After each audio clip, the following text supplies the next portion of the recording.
You know, if you've watched my videos for a little while now, you'll know that I'm fairly against these quick fixes. You know, change your life in a minute, beat depression in 60 seconds. You know, to create lasting change, things take a bit of time. They do, okay?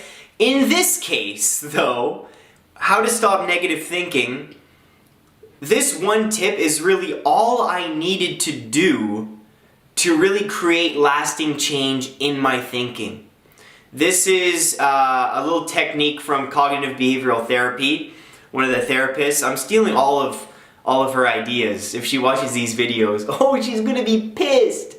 This tip is so great for not only negative thinking, but have you ever had moments where you're daydreaming? Or you're just thinking about things that aren't necessarily negative, but just there's no purpose to it. Right? You're thinking of maybe a scenario in your past, and you're like, oh, I wish I just did that differently. Let me think about that time in the past. Oh, okay. Let me go back there and I'm going to do something differently there. Or, oh, I now know what to say to that person. And I'm going to go back in my mind and, you know, alter that thought. Try to change the past through my thinking. Do you know what I mean? Have you ever, you know, wasted time doing this? Unwanted thinking? Well, me too! And negative thinking and unwanted thoughts are so debilitating and take up so much energy and are pointless most of the time. So here's the tip, without any more background here. It's just 3 words. That's all it is. When you're having a negative thought, a thought that you don't want in your brain, you're going to ask yourself this question. Okay? Are you ready? Are you ready? Write this down. Is this useful? Simple. Now you're thinking, Scott, how the heck can that question stop my negative thinking? Thanks for wasting my time, buddy. See ya in 2016. The point of asking yourself this question, guys, is to put you in the driver's seat of your mind. Okay? It puts you in control. When these negative thoughts are spinning and unwanted thoughts and you're just listening to them, you've invited them in, they're doing whatever they want in your brain. Why do I keep doing this with my hand? You're allowing the thoughts to have power over you, both mentally and physically.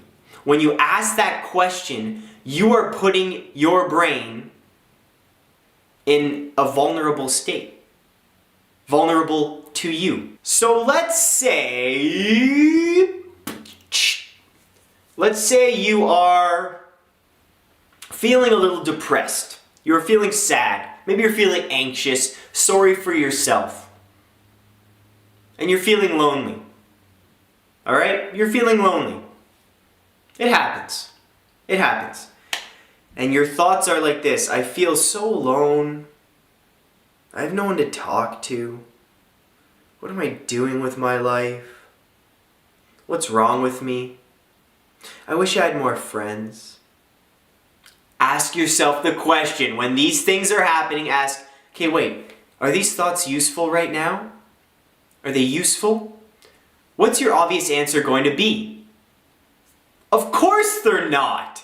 What good is feeling sorry for yourself at that present moment? What good are these thoughts doing? They're just making you feel worse. So you ask yourself, is this useful? You say no, the thoughts will stop. Because you've asked yourself, there's no point. You have given yourself permission to stop the thoughts. What this also does is encourages you to take action, guys.